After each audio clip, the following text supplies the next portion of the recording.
జనసేన అధినేత పవన్ కళ్యాణ్ గారు ఆయన అభిమానులకు మాత్రం నిద్ర కూడా పట్టకుండా చేస్తున్నాడు.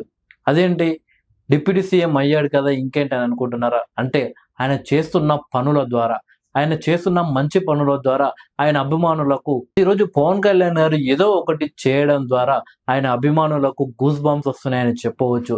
తాజాగా భీమవరం నుండి ఒక మహిళ, గత ప్రభుత్వంలో నా కూతురు తప్పిపోయింది, ఆ ప్రభుత్వం మాత్రం పట్టించుకోలేదు, పోలీస్ స్టేషన్లో కంప్లైంట్ ఇచ్చినప్పటికీ పోలీసులు కూడా పట్టించుకోలేదు అని పవన్ కళ్యాణ్ గారి దగ్గరికి వచ్చి ఆమె బాధ మొత్తం చెప్పుకోవడం జరిగింది. కేవలం 48 గంటల్లోనే ఆ మహిళ కూతురు ఎవరైతే తప్పిపోయారో పోలీసులు వారిని పట్టుకొని ఆంధ్రప్రదేశ్ రాష్ట్రానికి తీసుకువస్తున్నారు. కేవలం అదే కాకుండా జనసేన ఆఫీస్ దగ్గరికి ఎవరైతే సహాయం కోసం వస్తున్నారో వాళ్ళకు తప్పకుండా సహాయం చేస్తున్నారు జనసేన అధినేత పవన్ కళ్యాణ్ గారు. ఇక పవన్ కళ్యాణ్ గారికి చిన్నపిల్లలంటే ఎంతో ఇష్టమో ప్రత్యేకంగా చెప్పనక్కర్లేదు.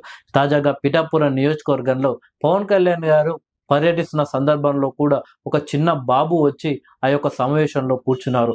పవన్ కళ్యాణ్ గారు మాట్లాడుతున్నంతసేపు గమనిస్తున్నారు. పవన్ కళ్యాణ్ గారు నరేంద్ర మోడీ గారి గురించి చెబుతున్నప్పుడు ఎవరు చప్పట్లు కొట్టకున్నా కానీ అబ్బాయి చప్పట్లు కొట్టడం జరిగింది. అంటే పవన్ కళ్యాణ్ గారు మాట్లాడే విషయాలు ప్రస్తుత ఓటు హక్కు ఉన్న వాళ్ళకంటే ఓటు హక్కు లేని యువతనే, అంటే చిన్నపిల్లలే ఎక్కువగా గమనిస్తున్నారు. పవన్ కళ్యాణే మా ఫ్యూచర్ హీరో అన్నట్టు, అంటే ఒక రోల్ మోడల్ గా చిన్నపిల్లలు ఆయనను భావిస్తున్నారు. అందుకే పవన్ కళ్యాణ్ ఎక్కడ వెళ్ళినా సరే కానీ ఆయన కోసం ఎక్కువగా చిన్నపిల్లలు పరుగులు తీస్తున్నారు. ఏకంగా పార్టీ సమావేశాల్లో ఏవైతే కార్యాలయాల్లో ఉండే సమావేశాల్లో సైతం ఇలా చిన్నపిల్లలు వెళ్తుంటారు. ఆ అబ్బాయిని పైకి తీసుకొని పవన్ కళ్యాణ్ గారు కూడా చెప్పడం జరిగింది. నా పోరాటం భవిష్యత్ తరాల కోసం, ఈ పిల్లల కోసమే నా పోరాటం అని చెప్పడం జరిగింది. తాజాగా పవన్ కళ్యాణ్ గారు ఉప్పాడ పర్యటనకు వెళ్ళడం జరిగింది. అయితే ఆయన కాన్వాయ్లో వెళ్తున్న సందర్భంలో ఒక ఊర్లో అక్కడ జనాలు ఎవరు పెద్దగా లేరు. కేవలం మేడపై నుండి కొందరు పవన్ కళ్యాణ్ గారు వస్తున్నారంటే ఆయన కోసం చూద్దామన్నట్టు దూరంగా చూస్తున్నారు. కానీ ఒక బాబు మాత్రం తన ఇంటి ముందు ఉన్న గేటు దగ్గర, అంటే రోడ్డు దగ్గర నిల్చొని జనసేన పార్టీ ఫ్లాగ్ పట్టుకొని ఊపుతూ పవన్ కళ్యాణ్ గారు వెళ్తుంటే ఇట్లా బాయ్ బాయ్ చెప్పడం జరిగింది. అది గమనించిన జనసేన అధినేత పవన్ కళ్యాణ్ గారు తన కారు ఆపుకొని ఆ అబ్బాయిని దగ్గరకు తీసుకొని కౌగలించుకోవడం జరిగింది.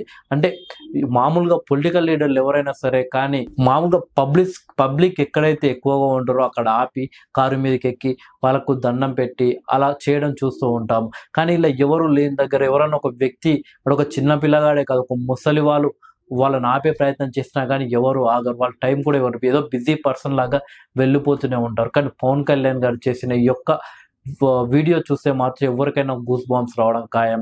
ఆ అబ్బాయి తల్లిదండ్రులు అయితే ఇక సోషల్ మీడియాలో ఆ వీడియో పెట్టి చాలా ఆనందంగా ఉంది, మాకు అలా ఆపుతాడని మేము అనుకోలేదు, డిప్యూటీ సీఎం హోదాలో ఉన్నా కానీ ఒక కామన్ మ్యాన్ లాగా ఒక చిన్న బాబును చూసి, అదే ఇలాంటి ఓటు హక్కు లేని బాలుడు, అబ్బాయి వల్ల పవన్ కళ్యాణ్ గారికి ఏం ఉపయోగం ఉంటుంది, ఓటేస్తాడా, లేక పవన్ కళ్యాణ్ గారి జెండా పట్టుకొని జనాల్లోకి తిరిగి ఇంటింటికి తిరిగి ఓట్లు వేపిస్తాడు, అలాంటివి ఏం లేవు.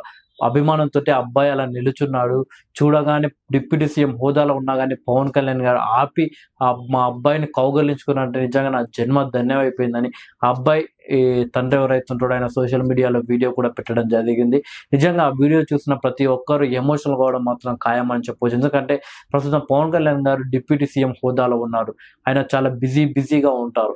కానీ అలాంటి పరిస్థితుల్లో కూడా ఒక చిన్న బాబును చూసి ఆపి దగ్గరకు అంటే కెమెరా ఫోకస్ చేస్తున్నంతసేపు రాజకీయ నాయకులు అనే వాళ్ళు నటిస్తుంటారు. వాళ్ళకి ఎలాంటి ప్రేమ లేకుండా అని చూపిస్తారు, పిల్లలను దగ్గరకు తీసుకుంటారు, వీళ్ళ కోసం మేము అది ఇది అని చెప్పుకుంటారు. కానీ కెమెరా ఫోకస్ చేయని ఏరియాలో కూడా అలా చేస్తున్నారు అంటే అది వాళ్ళ వ్యక్తిత్వం, నటన కాదు, వ్యక్తిత్వం అని నమ్మవచ్చు. సో పవన్ కళ్యాణ్ గారి వ్యక్తిత్వం గురించి ఎన్నో రకాల వీడియోలు మనం చూసాము. అందులో ఇదొక వీడియో అంతేకాని మరొకసారి మాత్రం ఆయన వ్యక్తిత్వం బయటపడిందని చెప్పవచ్చు.